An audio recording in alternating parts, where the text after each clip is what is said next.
Yes, we are live now. Hello friends, this is Imanshi and welcome to Let's Learn. तो discuss करेंगे individual differences यानी व्यक्तिक विभिन्नताएं. Important topic है, 1 से 2 number में लगभग हर एक एग्जाम में पूछा जाता है. वैसे हम टारगेट कर रहे हैं रीट और यूपी टेट के सिलेबस को. बाकी जो कॉमन टॉपिक्स हैं वो आपको लगभग हर एक एग्जाम में हेल्प करेंगे.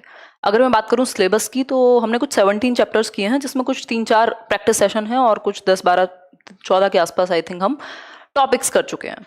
तो बाकी जो बचे हुए टॉपिक हैं वो इस सीरीज में हम कंप्लीट करेंगे. Actually these are the hard times हम कह सकते हैं. बहुत ही टफ टाइम इंडिया के लिए है ये. हम सभी देख ही रहे हैं अपनी आंखों से या एक्सपीरियंस कर रहे हैं. फैमिली में कोई ना कोई बीमार है, आप खुद हो सकता है कोरोना से या फीवर से या किसी भी तरीके की समस्या से गुजर रहे हो, है ना. तो बीच में एक बहुत बड़ा गैप तो आ गया है, बट ठीक है, ऐसे जान है तो जहान है कहा जाता है. अब मैं सोच भी रही थी परसों से क्लास लेनी है, और फिर मम्मी की भी तबीयत थोड़ी सी खराब हो गई. तो चीज़ें कई बार वही है जो हम एक फील्ड थियोरी पढ़ेंगे कुछ दिन बाद, कर्ट लेवन की. तो फील्ड थियोरी में यही कहा जाता है, मैं बहुत बार एग्जांपल भी देती हूँ कि कुछ फैक्टर्स ऐसे होते हैं जो आपको आगे बढ़ने के लिए प्रोत्साहित करते हैं लाइफ में, और कुछ फैक्टर्स आपको पीछे की तरफ धकेलते हैं अपने गोल से. तो लाइफ में ये चलता रहता है, कुछ पॉजिटिव कुछ नेगेटिव. कुछ चीज़ें आपको आगे फोर्स करती हैं आगे बढ़ने के लिए, कुछ चीज़ें आपको ब्लॉक करती हैं आगे बढ़ने से. तो आप लोग ध्यान रखिए परिवार का, अपना. और अब डेली टाइम निकालिए 9:30. मैं बहुत बेटर फील कर रही हूँ पहले से. 9:30 यानी रात को 9:30 हम पहले चैप्टर्स करेंगे. बीच बीच में प्रैक्टिस भी चलती रहेगी, और एक बार ये सारे चैप्टर्स सिलेबस के अकॉर्डिंग हो जाएंगे यूपी टेट और रीट के, उसके बाद हम प्रैक्टिस करेंगे भरपूर.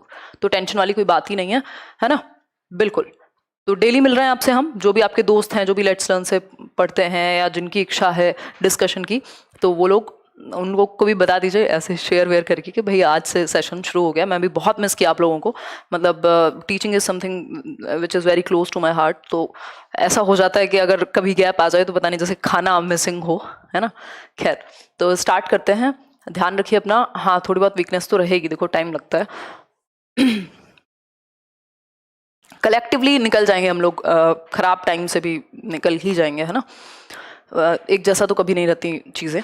चलिए स्टार्ट करते हैं फिर पूरी एनर्जी के साथ, पूरे जोश के साथ, थोड़ा हंसी मजाक के साथ, क्योंकि जब समय मुश्किल हो तो थोड़ा हंस लेना चाहिए अपने ऊपर भी और सिचुएशन के ऊपर भी, है ना. चलिए फिर स्टार्ट करते हैं. अगर बात करें व्यक्तिगत विभिन्नताओं की यानी इंडिविजुअल डिफरेंसेस की, जैसे मैं बात कर रही हूँ अभी, मैं कह रही थी थोड़ा हंस लेना चाहिए, है ना. मुश्किल टाइम है तो हंस लेना चाहिए, थोड़ा हंसी मजाक रखेंगे. क्यों? ये क्या है? ये इंडिविजुअल डिफरेंसेस है. कुछ लोग मुश्किल टाइम में बहुत ही सीरियस फेस बना करके और घूमते हैं इधर से उधर, या चीजें खराब चल रही हैं, बट ये इंडिविजुअल डिफरेंसेस हैं कि कौन किस सिचुएशन में कैसे रिएक्ट करेगा. बेसिकली हम सभी एक दूसरे से अलग हैं. कोई भी दो लोग दुनिया में बिल्कुल सेम नहीं हो सकते, बिल्कुल एक जैसे आइडेंटिकल नहीं हो सकते. अंतर पाया जाएगा चाहे आप ट्विंस ही क्यों ना हो. जो लोग बिल्कुल आइडेंटिकल ट्विंस हैं, चाहे फ्रेटर्नल ट्विंस हैं, जो बिल्कुल जुड़वा बच्चे हैं जिनकी हेरिडिटी में भी बहुत सारी सिमिलैरिटी है, वो भी बिल्कुल एक जैसे नहीं हो सकते अपनी आदतों में, अपने एप्टीट्यूड में, अपने इंटरेस्ट में. यानी जो उनकी रुचि है, जो उनकी क्षमताएं हैं, जो उनका टेम्परामेंट है, जो उनका बिहेवियर है, पूरी तरह से सेम कोई भी दो लोग दुनिया में नहीं होते. मतलब कह सकते हैं कि किसी भी दो लोगों का फिंगरप्रिंट सेम नहीं हो सकता. इन द सेम वे दो लोग बिल्कुल सेम नहीं हो सकते पूरी तरह से. तो स्टार्ट करेंगे आज का सेशन, है ना. अच्छा लग रहा है आप लोगों को देख करके बहुत टाइम के बाद. तो इंडिविजुअल डिफरेंसेस बेसिकली हैं क्या? इंडिविजुअल डिफरेंसेस हम सभी में एज इंडिविजुअल्स कुछ बायोलॉजिकल बेसिस पे यानी जैविक रूप से कुछ विभिन्नताएं, कुछ अंतर पाए जाते हैं, है ना. मेंटली जो हमारा मेंटल लेवल है, मानसिक रूप से हमारे अंदर कुछ अंतर पाए जाते हैं, है ना. जैविक लक्षणों में भाई हमारी बायोलॉजी भी तो किन्हीं भी दो लोगों की हेरिडिटी या जीन्स सेम नहीं हो सकते ना बिल्कुल पूरी तरह से. फिर है अगर हम बात करें हमारा मानसिक स्तर जो है, मानसिक स्तर या मानसिक संरचना कह लीजिए, उसमें भी अंतर पाए जाते हैं. ठीक. इमोशनली भी मैं और आप या सभी एक दूसरे से अलग हैं, अंतर पाए जाते हैं. कुछ चीजें सेम हो सकती हैं बट पूरी तरह से सेम नहीं हो सकता. तो इमोशनल लेवल पे भी व्यक्तिगत विभिन्नताएं पाई जाती हैं, यानी सांवेगिक रूप से भी हम सभी अलग हैं. ठीक. सांवेगिक अंतर भी हमारे अंदर है. ठीक. इसके अलावा अगर हम बात करें तो सोशली भी हम में डिफरेंसेस हैं. ये कहा जा सकता है या नहीं कहा जा सकता? बताओ. ये बात क्लियर है सभी को या नहीं है? फटाफट से बताओ, क्या समस्या आ गई. देखो एक बार जल्दी बताओ, इतनी बात क्लियर है या नहीं?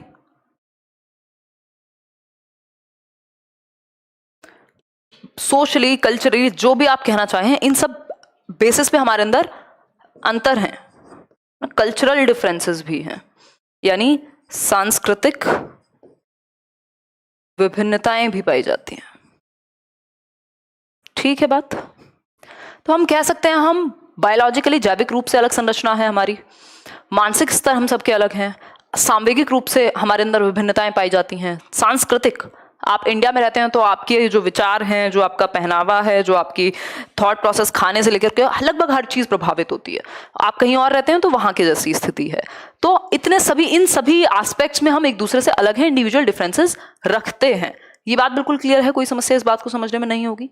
इंडिविजुअल डिफरेंसेस की यदि हम बात करें तो ये दो प्रकार के हो सकते हैं, एक इनहेरिटेड हो सकता है और दूसरा हो सकता है आपका एक्वायर्ड, यानी अर्जित। उन पे आएंगे अभी।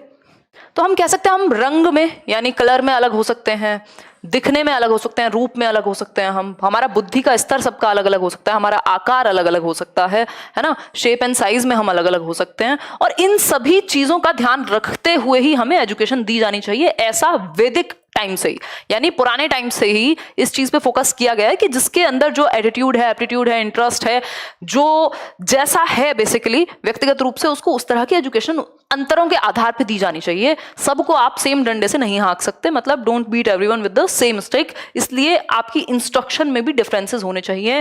बिल्कुल सेम तरीके से आप 40 के 40 बच्चों को पढ़ाएंगे, वो गलत हो जाएगा। ठीक है बात?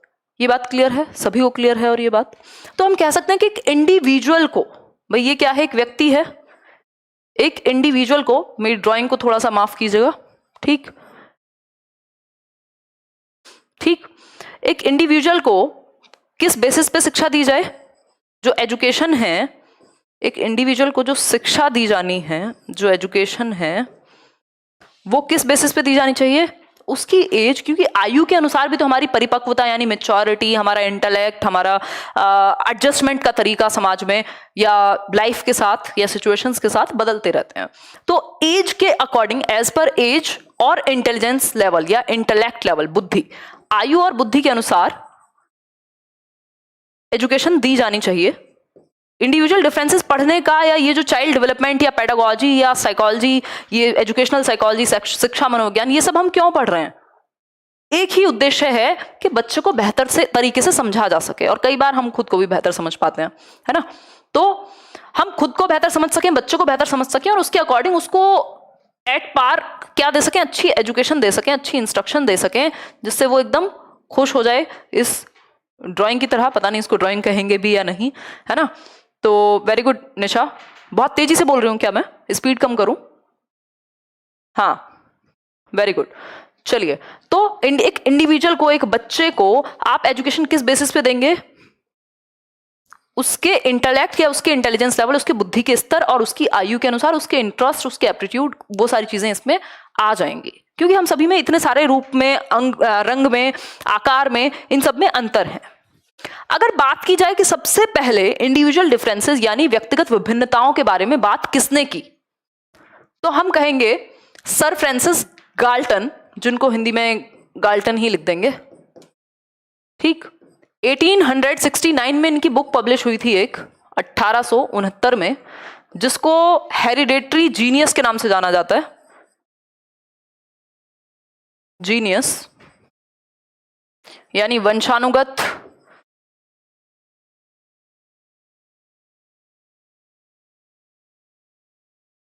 प्रतिभा, या जो भी आप कहना चाहें इसको, ठीक है बात, हेरिडेटरी जीनियस। इसमें इन्होंने बेसिकली पहली बार बात की किसकी? इंडिविजुअल डिफरेंसेस की, यानी व्यक्तिगत विभिन्नताओं की। तो ये पहले व्यक्ति हैं जिन्होंने इंडिविजुअल डिफरेंसेस पे बात की। हालांकि इनके अलावा बहुत ही अलग अलग तरीके से अलग अलग लोगों ने बात की, ठीक, चाहे वो जेम्स ड्रेवर हो, चाहे वो आपका स्किनर हो, और भी इस तरह के कई सारे लोग हैं जिन्होंने इस पे बात की है, ठीक है। तो सर फ्रांसिस गाल्टन, जिनको फादर ऑफ यूजेनिक्स भी कहा जाता है, यूपीटेट में एक बार क्वेश्चन आया हुआ है, फादर ऑफ यूजेनिक्स कौन है? तो आपको पता होना चाहिए फादर ऑफ यूजेनिक्स, इसको इंग्लिश में भी कृपा करके, कुछ टर्म्स ऐसी होती हैं जिनको आप इंग्लिश में एज इट इज समझ लेंगे तो वो आपको हेल्प कर जाएंगे, नहीं तो पेपर में नंबर कटने के चांसेस हो जाते हैं, क्योंकि हिंदी में एक बात को बहुत सारे टर्म्स हो जाते हैं, स्पेशली ये पेडागोजी में, ठीक है, तो फादर ऑफ यूजेनिक्स कहा जाता है किसको? गाल्टन को। इन्होंने इंटेलिजेंस पे भी काम किया, ठीक, गाल्टन। कैटल ने, जेम्स ट्रेवर ने, इसके अलावा स्किनर ने, गाल्टन ने, बहुत सारे लोगों ने इंडिविजुअल डिफरेंसेस पे काम किया हुआ है, बट यहाँ महत्वपूर्ण अभी के लिए यही है कि सर फ्रांसिस गैल्टन की एक पुस्तक थी हेरिडेटरी जीनियस, 1869 में आई थी, जिसमें इंडिविजुअल डिफरेंसेस यानी व्यक्तिगत विभिन्नताओं की बात हुई थी। फादर ऑफ यूजेनिक्स कहते हैं किसको? सर फ्रांसिस गैल्टन को। और ये मेरी स्पीड बहुत ही 120 के पार जा चुकी है, बट मैं इसको कंट्रोल कर लूंगी। कोई कह रहा है आप भी मास्क पहन करके रखिए। हाँ, मास्क तो पहन के रखेंगे, बट पढ़ाते हुए तो यार बिल्कुल डिस्कशन में मजा खराब हो जाएगा है। खैर, इस रूम में वैसे भी कोई आता जाता है नहीं मेरे अलावा। मुझे बुखार है फिर भी आपकी क्लास देख रहा हूँ। एक कमेंट तो मैंने ऐसा पढ़ा कि 10 दिन से हॉस्पिटल में एडमिट थे और फादर किसी के, और वो पूरे करियर विल की सारा कोर्स देख डाला उन्होंने इतने टाइम में। तो ध्यान रखिए, अपनी जो स्पिरिट है उसको बना के रखिए। मुश्किल टाइम में आपकी जो विल पावर और जो आपकी इच्छा शक्ति है, जो आपकी विल है, वो बहुत काम आती है ना। खैर, तो ये बात क्लियर हो गई सर फ्रांसिस गैल्टन की, पहले व्यक्ति जिन्होंने बात की इसके बारे में। अब टाइप्स ऑफ इंडिविजुअल डिफरेंसेस की बात करेंगे हम। सारी थियरीज भी हो जाएंगी जो आपके सिलेबस में है, रीट और यूपीटेट के, वो सब हो जाएंगी, टेंशन मत लो। ये छोटे छोटे टॉपिक्स इंपॉर्टेंट हैं, ठीक है बात, स्क्रीनशॉट लेना है। ये वाला तो आज मैं, कल एक बार टीम मेंबर है उनको भी बुखार था काफी दिनों से, तो कल मैं एक बार ये शेयर करा दूंगी। एक पीडीएफ बनवानी पड़ेगी ये जो नोट्स हैं, बट फिर भी आप खुद बनाइए, है ना, खुद बनाइए, पीछे करके देखिए, जैसे भी करना है, कोई दिक्कत नहीं है, क्योंकि खुद के बनाए हुए नोट से बेहतर कोई और आपको दे नहीं सकता। टाइप्स ऑफ इंडिविजुअल डिफरेंसेस यानी व्यक्तिगत विभिन्नताओं के प्रकार।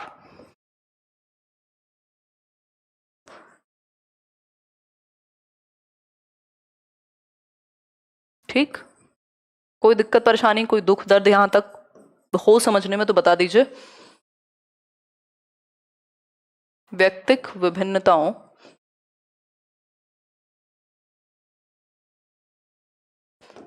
के प्रकार, ठीक है बात, इतनी बात क्लियर है। हाँ, पीडीएफ शेयर करा देंगे टेलीग्राम पे, टेंशन मत लो, things will get better obviously. चलिए, आपसे बड़ी हूं मैं, ज्योति वर्मा जी कह रही हैं, आप में से बहुत सारे लोग मुझसे बड़े हैं, वो मैटर नहीं करता, आप लोग मेरी रिस्पेक्ट करें, मैं आपकी, इतना काफ़ी है, प्यार मोहब्बत से रह लेंगे, ज़्यादा बड़े छोटे की बातें नहीं करेंगे हम, हैं। और लाइक शेयर कर दो यार, क्यों, कहाँ लेके जाओगे, हैं। देखो, टाइप्स ऑफ इंडिविजुअल डिफरेंसेस में मेन दो ही टाइप्स हैं। एक होते हैं इनहेरिटेड डिफरेंसेस, यानी वंशानुगत प्रकार या वंशानुगत अंतर या विभेद, जो भी आप कहना चाहें। दूसरे होते हैं आपकी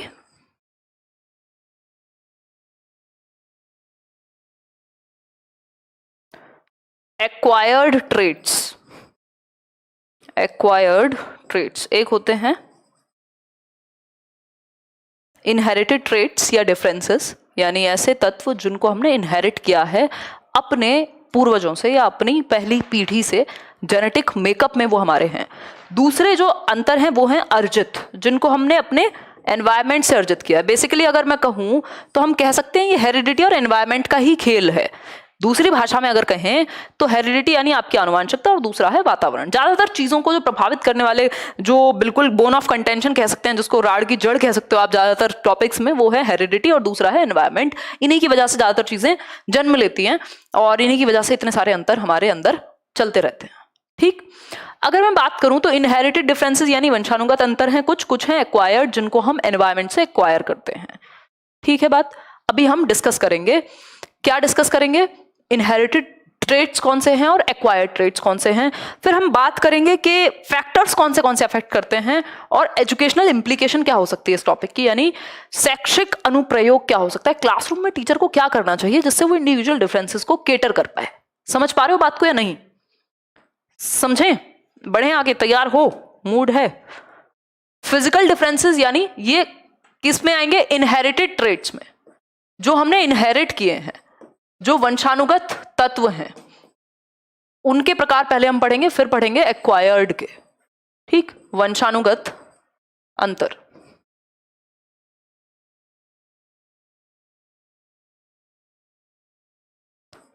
ठीक है बात, कोई समस्या परेशानी है तो बताओ। एसएसटी की क्लासेस भी लेने का सोचिए। अरे यार कितनी क्लासेस, अभी पेडागोजी पढ़ लो अच्छे से, टीचिंग एग्जाम में रीढ़ की हड्डी का काम करती है पेडागोजी या एजुकेशनल साइकोलॉजी, चाइल्ड डेवलपमेंट, उतना संभाल लो। शारीरिक अंतर, फिजिकल डिफरेंसेस, शारीरिक अंतर क्या है ये शारीरिक अंतर? भाई आपका जो शारीरिक गठन है वो ज्यादा प्रभावित है किससे? आपके जेनेटिक मेकअप से या इनहेरिटेड ट्रेट्स में से आएगा कि आपके माँ बाप का बॉडी टाइप क्या था। इवन बाल हमारे, आंखें हमारी, आवाज तक बहुत ज्यादातर प्रभावित होती है, बहुत हद तक।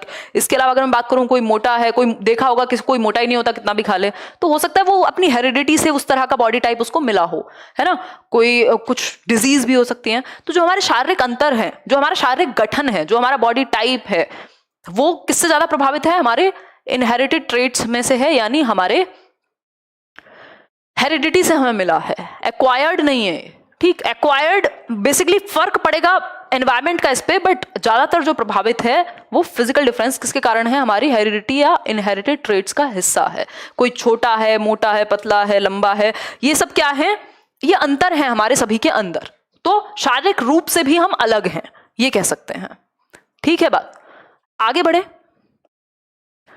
दूसरा हो सकता है इंटेलिजेंस और मेंटल डिफरेंस, मेंटल लेवल का, यानी आपकी बुद्धि के स्तर में सब में अंतर पाया जा सकता है ना। बुद्धि के स्तर में अंतर हो सकता है।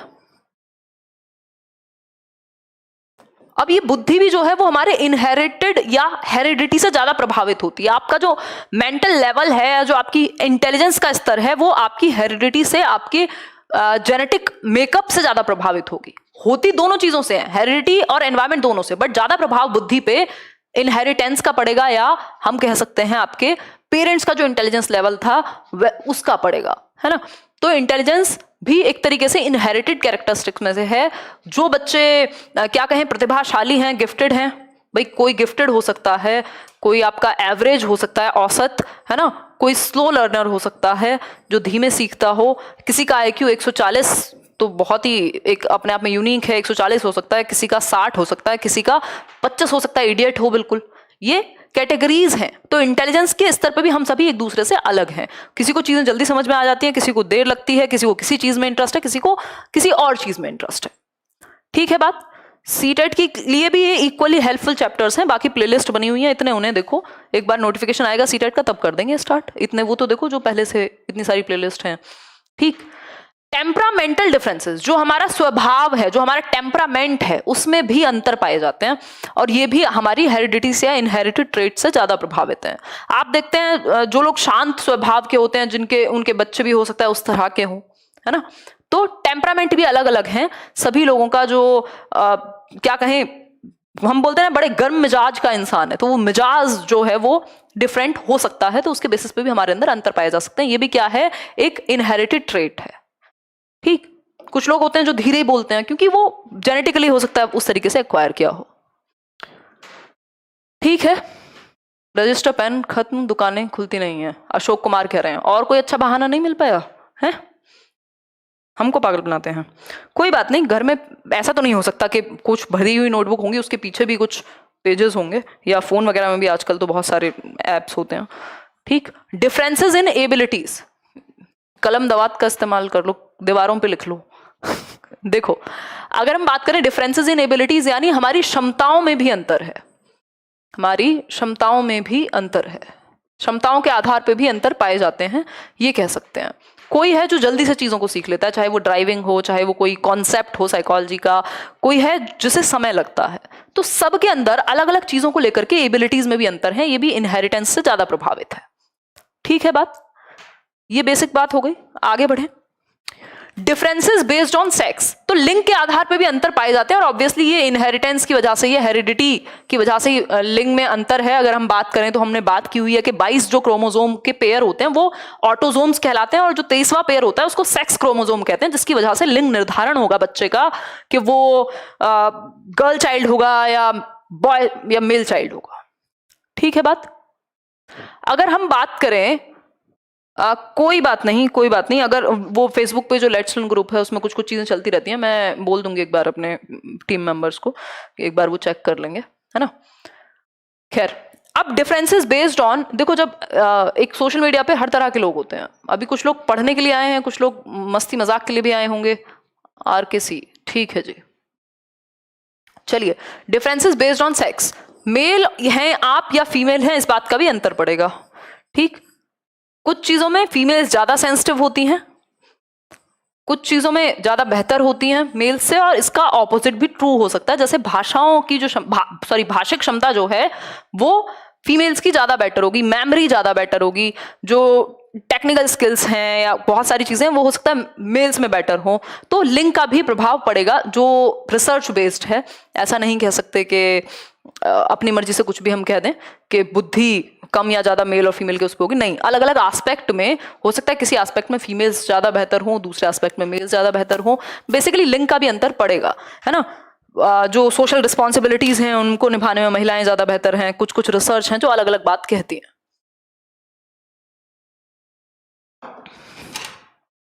आगे बढ़ेंगे। हाँ, DEET+B के लिए देख सकते हो ये सीरीज। पर्सनैलिटी यानी व्यक्तित्व का, आप व्यक्तित्व के आधार पर अंतर होंगे कि नहीं होंगे? बिल्कुल होंगे, बिल्कुल होंगे। सही गलत हो तो देख लेना, हिंदी में बिल्कुल प्रैक्टिस बची नहीं है। ठीक, वॉट एवर इट इज। खैर, तो व्यक्तित्व के आधार पर भी अंतर होंगे। हमारे पर्सनैलिटी टाइप्स अलग होते हैं। पर्सनैलिटी चैप्टर में हम पढ़ेंगे, अगर आपके सिलेबस में है तो पक्का हम पर्सनैलिटी को भी करेंगे। RKC बहुत बढ़िया, फोकस कीजिए। व्यक्तित्व यानी पर्सनैलिटी के आधार पर कुछ लोग होते हैं जो इंट्रोवर्ट्स हैं, यानी अंतर्मुखी हैं, कम बोलते हैं, है ना, लिमिटेड सर्कल रखते हैं, हर किसी से अपनी कहानियां नहीं कहते। कुछ लोग होते हैं जो एक्सट्रोवर्ट्स होते हैं, कुछ एक्सट्रोवर्ट्स यानी बहिर्मुखी होते हैं। बहिर्मुखी कौन? जिन्हें ज्यादा सोशेबल हैं, दोस्त बनाना ज्यादा पसंद है, अपनी बातें करना ज्यादा पसंद है, सोशल मीडिया पे भी लगे रहते हैं। तो पर्सनैलिटी का भी टाइप हो सकते हैं, और पर्सनैलिटी टाइप्स के बेसिस पे हमारे अंदर अंतर पाई जाएंगे। तो हर बच्चे की पर्सनैलिटी सेम नहीं हो सकती। तो आप ये नहीं कह सकते कि जैसा शर्मा जी का बेटा या बेटी करते हैं वैसा ही तुम भी करो, है ना। अंतर पाया जा सकता है, पर्सनैलिटीज अलग हो सकती हैं। हो सकता है मुझे एडवेंचरस चीजों में बहुत इंटरेस्ट हो, मेरी पर्सनैलिटी वैसी हो, बट हो सकता है दूसरे व्यक्ति को ना हो, है ना। मेच्योरिटी की यदि हम बात करें, हो सकता है कि किसी को, मतलब आपके एप्टीट्यूड में भी डिफरेंसेस है ना। बात होती है फिर मेच्योरिटी की, डिफरेंसेस बेस्ड ऑन मेच्योरिटी यानी परिपक्वता के आधार पे अंतर। हर एक टॉपिक इंपॉर्टेंट है, किसी भी टॉपिक को हल्के में मत लीजिएगा। सिर्फ थियोरी नहीं आती पेपर में, उसके अलावा भी टॉपिक्स हैं जो पूछे जाते हैं, है ना। तो अगर हम बात करें तो मेच्योरिटी यानी परिपक्वता के आधार पे। अब मेच्योरिटी एज के अकॉर्डिंग भी आती है, आपके एनवायरनमेंट के अकॉर्डिंग भी आएगी, आपके एक्सपीरियंसेस के बेसिस पे भी आएगी। तो जैसे जैसे परिपक्वता बढ़ती है, या जिस लेवल पे आप परिपक्वता के हैं उस लेवल के अकॉर्डिंग आपकी चीजों को सोचने का तरीका, आपका रिएक्ट करने का तरीका चीजों के प्रति, आपकी एडजस्टमेंट की, समायोजन की क्षमता, इन सब पे भी प्रभाव पड़ेगा। तो आपकी जो मेच्योरिटी है वो भी प्रभावित करेगी। एप्टीट्यूड ऑब्वियसली, जिसको हम अभिवृत्ति या अभिक्षमता कह देते हैं, ये कहा जाता है कि जन्मजात होता है, बट कुछ हद तक एक्वायर भी कर सकते हैं, कुछ हद तक, बट ज्यादातर जो प्रभाव है वो जन्मजात होगा। एप्टीट्यूड, किसी भी एक स्किल को सीखने की क्षमता आपके अंदर। भाई हो सकता है आप एक टॉपर हो, बट जरूरी नहीं है कि आपके अंदर टीचिंग का एप्टीट्यूड हो, आप बहुत अच्छे से समझा पाए चीजों को, है ना।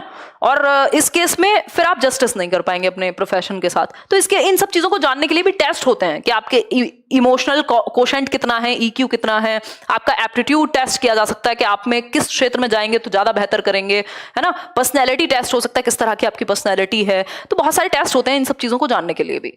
तो एप्टीट्यूड की अगर हम बात करें, अभिक्षमता की, तो किसी भी एक स्किल को या किसी भी एक प्रोफेशन में जाने के लिए आपके अंदर क्षमता है कि नहीं, किसी भी स्किल को एक्वायर करने की क्षमता आपके अंदर है या नहीं, यही आपका एप्टीट्यूड है। ठीक, क्लियर है बात? इतनी बात सभी को क्लियर है? आगे बढ़े। अब हम बात करेंगे एक्वायर्ड ट्रेड्स की। ये सारी बात थी किसकी? इनहेरिटेड ट्रेड्स की, जो हम अपनी हेरिडिटी से गेन कर रहे हैं। ठीक, अब बात कर रहे हैं एक्वायर्ड, यानी जिनको हमने एनवायरमेंट से अर्जित किया है। क्लियर है बात? कोई दुख दर्द परेशानी समस्या यहां तक हो तो बता दो। अरे अर्पिता बहुत बढ़िया, डेली मिलेंगे भाई, डेली मिलेंगे, नजर लग जाती है बीच बीच में। बहुत बढ़िया, सही है।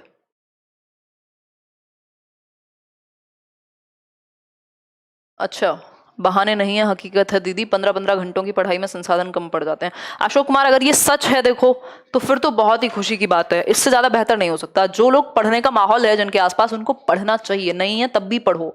ये वाला टाइम आपको रिटर्न देगा। जब ये कोरोना जैसी चीजें चली जाएंगी या वैकेंसी अचानक से आएंगी, तो वो लोग बहुत आगे होंगे जिन्होंने कंसिस्टेंटली पढ़ाई की है ना। देखिए, सोशल डिफरेंसेस, सोशल डिफरेंसेस की अगर हम बात करें तो सामाजिक विभेद हो सकते हैं।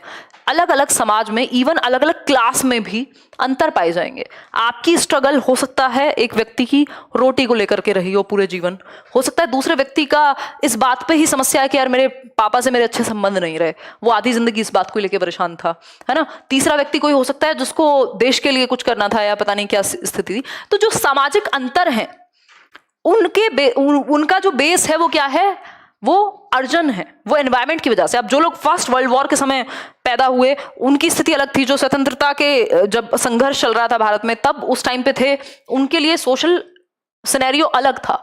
तो इंडिविजुअल डिफरेंसेस, सोशल डिफरेंसेस प्रभावित करते हैं, अर्जित होते हैं, जो हम जिस समाज में हम पैदा हुए हैं। फिर है अचीवमेंट का स्तर। आपने क्या अचीव किया, ये भी तो आपको अलग बनाएगा ना लोगों से। ये बात भी सही है। कल्चरल डिफरेंसेस, जो आपका कल्चर है, जो आपकी संस्कृति है, वो भी क्या है, अर्जित है। ऐसा तो है नहीं कि आप मतलब हेरिडिटी में तो कल्चर नहीं घुसा हुआ, अलग से है, आपने अर्जित किया है उसके एनवायरनमेंट से। आपके जो इमोशनल इंटेलिजेंस भी एक तरीके से आप गेन करते हैं लाइफ भर, तो इमोशनल एस्पेक्ट भी। Ma'am you are superb, your voice is touching. अच्छा, धन्यवाद जी। लर्निंग स्टाइल्स यानी अधिगम की शैलियां। कुछ लोग होते हैं जो विजुअली देख करके सीखना ज्यादा पसंद करते हैं। 60% लोग दुनिया में ज्यादातर इसी तरह के हैं, जिनको इमेजेस से, पिक्चर से, वीडियो से देखने में मजा आता है और बेहतर सीख पाते हैं। ठीक है बात। ये इतने सुपर चैट मत करो भाई, हैं, बचा के रखो अमाउंट अपना।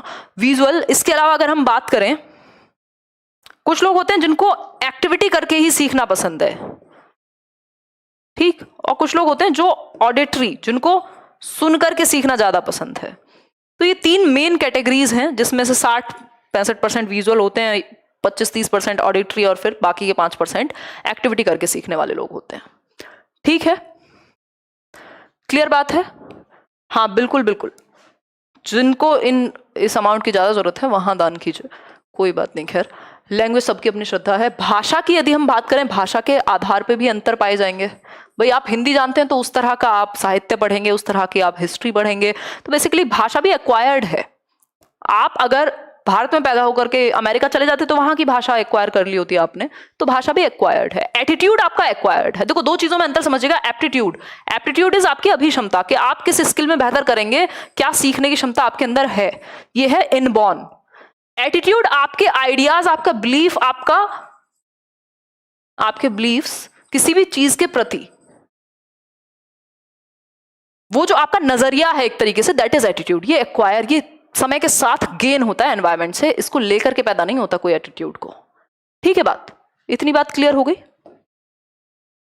फैक्टर्स अफेक्टिंग इंडिविजुअल डिफरेंसेस, वैसे तो हमने ये चीजें पढ़ ली हैं, यानी वो कारक जो व्यक्तिगत विभिन्नताओं को क्या करते हैं, प्रभावित करते हैं। कौन से हो सकते हैं? ऑब्वियसली हेरिडिटी है, आपकी आनुवांशिकता, जो आपको अपने जीन्स से मिले हैं फैक्टर्स। एनवायरमेंट यानी आपका पर्यावरण।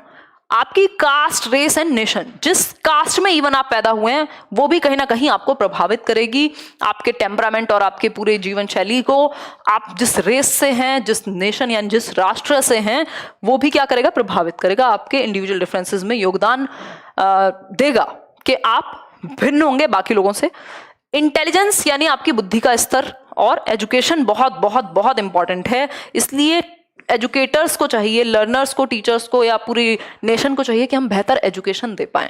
ठीक, तो शिक्षा, बुद्धि, ये सब प्रभावित करने वाले कारक हैं। अगर सही रूप में चीजें हो गई इन सब में, तो बेहतर तरीके से प्रभावित करेंगे। अगर नेगेटिवली कर सकते हैं, अगर नेगेटिवली इन चीजों को यूज किया गया या अवेलेबिलिटी जो थी वो नकारात्मक हुई, तो ठीक भाई, हेरिडिटी से आप बीमारियां भी एक्वायर कर सकते हैं और आप विशेषताएं भी एक्वायर कर सकते हैं। तो दोनों ही चीजें, इसके दोनों ही पहलू हैं, क्योंकि ये प्रभावित करते हैं। ठीक है बात। अब अगर हम बात करें आपका sex difference, physical development, economic condition, जो आपकी आर्थिक स्थिति है, आर्थिक स्थिति की वजह से कितनी हद तक बच्चा प्रभावित हो सकता है। भाई वो माल न्यूट्रिशन, कुपोषण का शिकार हो सकता है। ऐसी स्थिति है जिनको खाने को भी ठीक से नहीं मिल रहा। ऑब्वियसली जो आपका इकोनॉमिक स्टेटस है, वो अलग है या वो प्रभावित करता है आपके अलग होने में, है ना। एज आपकी किस, हर एक एज के अकॉर्डिंग बेसिकली हर एक एज का बच्चा जो है वो अलग अलग तरीके से अपने एनवायरनमेंट के प्रति रिएक्शन देगा, पर्सनालिटी के डिफरेंसेस, ये सभी हम पढ़ चुके हैं। अब बात आती है मेन पॉइंट पे जिसको कहते हैं एजुकेशनल इम्प्लीकेशन। एजुकेशनल इम्प्लीकेशन यानी शैक्षिक अनुप्रयोग। इस टॉपिक को आप क्लासरूम में कैसे यूज करेंगे एज अ टीचर, ठीक। शैक्षिक अनुप्रयोग,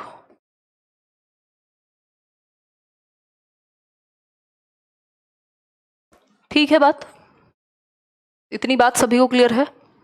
इंग्लिश कम बोला करो मैम, हमारे पल्ले नहीं पड़ती। रवि कुमार, ये बेसिक से वर्ड्स हैं यार जो आप सभी को पता ही होने चाहिए, क्योंकि आप अगर 5वीं तक के भी शिक्षक बनने जा रहे हैं तो दोनों ही भाषाओं का इतना ज्ञान कि आप एटलीस्ट समझ पाए। वैसे तो मैं कोशिश करती हूँ बाइलिंगुअल ही चलूं, बाकी और ज्यादा कोशिश कर लूंगी आप कह रहे हैं तो, है ना, कोई दिक्कत वाली बात ही नहीं है।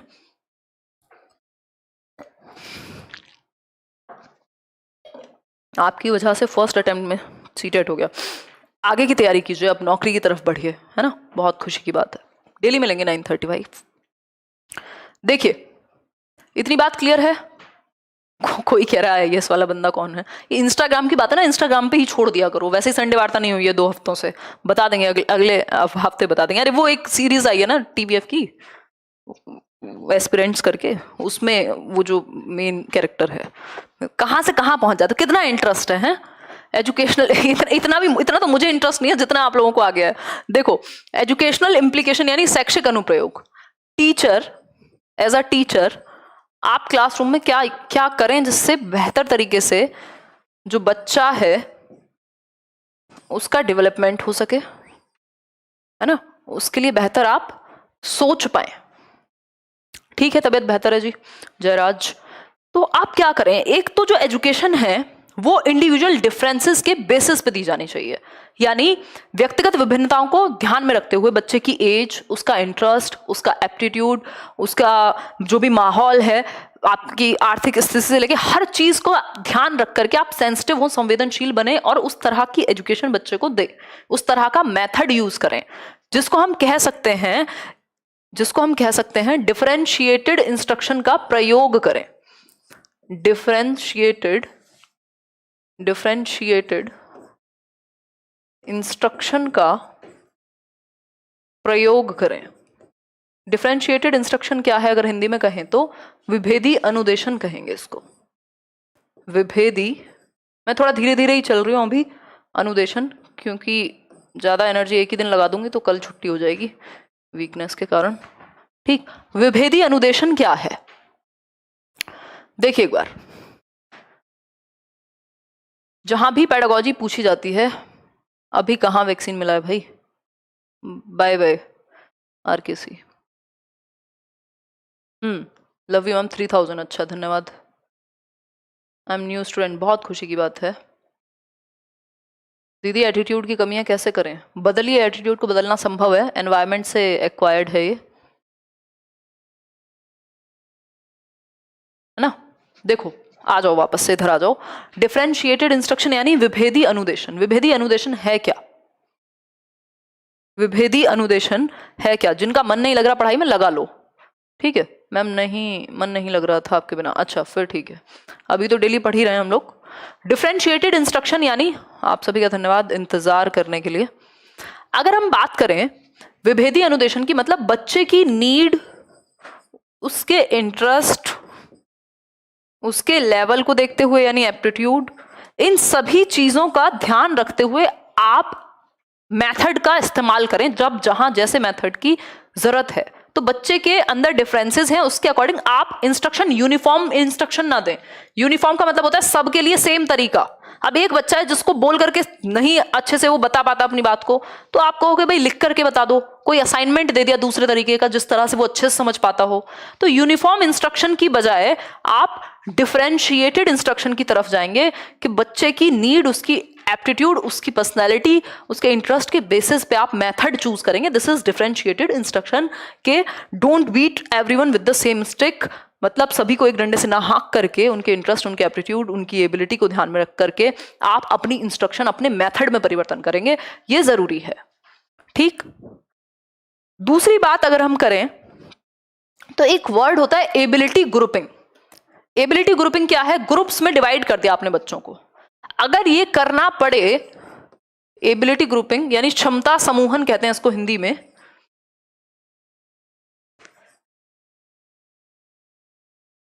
अगर ये करना भी पड़े, क्षमता समूहन यानी समूह में बांटना क्षमता के अनुसार बच्चों की, ये भी दो प्रकार से आप कर सकते हो। एक तो आप होमोजीनियस ग्रुप्स बना सकते हो, होमोजीनियस ग्रुप्स बना सकते हो,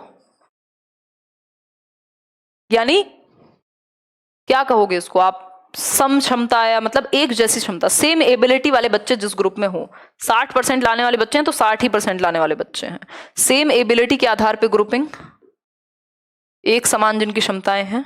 दूसरा हो सकता है ग्रुप आपका हेट्रोजेनस, हेट्रोजेनस ग्रुपिंग।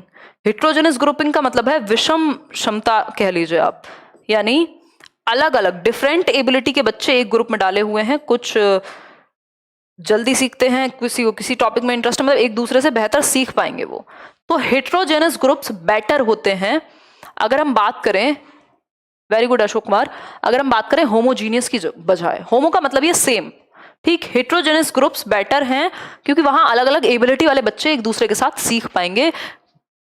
बहुत बहुत बढ़िया माधिया, एक बार मेल कीजिएगा, अच्छे मार्क्स हैं आपके।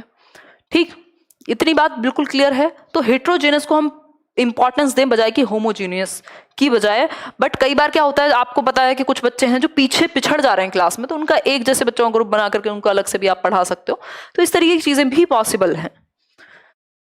ठीक है बात। आप एनवायरनमेंट ऐसा क्रिएट करेंगे, कंफर्टेबल एनवायरनमेंट क्रिएट करें बच्चों की इंडिविजुअल डिफरेंसेस को देखते हुए, कंफर्टेबल एनवायरनमेंट क्रिएट करें जहां बच्चे मोटिवेटेड फील करें।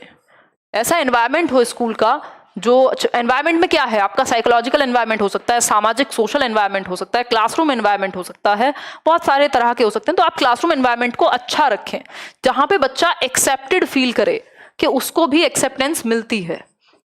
ठीक, इसके अलावा अगर मैं बात करूं, क्या है कंफर्टेबल, टीचर मोटिवेटर की तरह काम करे, टीचर एज अ मोटिवेटर काम करे, अभिप्रेरणा देने वाले व्यक्ति के रूप में काम करे। भाई टीचर का रोल सिर्फ पढ़ाना नहीं है कि आए और टॉपिक बताया और चले गए, आपके अंदर वो जोश, वो एनर्जी भर पाए, तो टीचर मोटिवेट कर पाए बच्चों को। जब मुश्किल का समय हो या इंटरेस्ट ना बन पा रहा हो तो इंटरेस्ट क्रिएट कर पाए, वो जो थॉर्नडाइक का लॉ है कि रेडी कर पाए उनको समझाने के लिए। ठीक है बात। तो teacher as a motivator work कर पाए, मोटिवेट कर पाए बच्चों को, इस तरीके का माहौल हो। क्लियर बात है? कोई दिक्कत परेशानी यहां तक की बात को समझने में हो तो बताइए। आज के लिए इतना ही है। ठीक हो जाऊंगे यार मैं धीरे धीरे, अब मन नहीं लगता छुट्टी करके ना क्लास की। हाँ चलिए, बहुत बढ़िया। तो आज का सेशन यहीं समाप्त करते हैं। ये एक छोटा सा टॉपिक था, क्वेश्चंस भी हम करेंगे धीरे धीरे, कभी कभी बीच में करेंगे, कभी कभी अलग से करेंगे। अभी टॉपिक आपके बहुत सारे हैं, एक कॉन्फ्लिक्ट्स का टाइप है, शायद कल हम वो करेंगे। तो जो लोग इस टाइम पे पढ़ के सीरियसली नोट्स बना पा रहे हैं ना, उनको ये चीज़ें हेल्प करेंगी। ठीक, चलिए ध्यान रखिए, कल मिलेंगे। इसके अलावा वो जो पेडागोजी स्पेशल बैच अपना चल रहा है वहाँ करियर लैब पर, इस मंथ थोड़ी सी तबीयत खराब रही, कुछ क्लासेस मिस हुई हैं, तो उसमें रजिस्ट्रेशन अभी ओपन ही रखे हैं। अगर लग रहा हो तो डिस्क्रिप्शन बॉक्स में आपका लिंक है, ज्वाइन कर सकते हो। जिनको डेली बहुत लगता है कि डेली हमें 1-1.5 घंटा रिग्रेस होकर के पढ़ना है। इसके अलावा अगर मैं बात करूं, आपकी जो 4000 MCQ वाली बुक है वो इंग्लिश मीडियम में भी अवेलेबल है, तो जिनकी लगता है बहुत अच्छी तैयारी, तो प्रैक्टिस करने 4000 MCQs उसमें है। इसके अलावा कोई भी आपका डाउट हो, कोई भी आपके मन में कुछ भी बात हो तो कमेंट सेक्शन में बता दीजिएगा। टॉपिक्स अभी हम इसमें करेंगे, मैं एक दिन में बता भी दूंगी कौन से टॉपिक हो गए, कौन से रहते हैं। अभी प्लेलिस्ट चेक कर लीजिएगा और कल मिलेंगे 9:30 नेक्स्ट टॉपिक के साथ। बाकी आप सभी का धन्यवाद पूरे सपोर्ट के लिए इस दौरान। अब कल डिस्कशन करेंगे। ठीक है बात, चलिए टेक केयर, ध्यान रखो, कल मिलते हैं।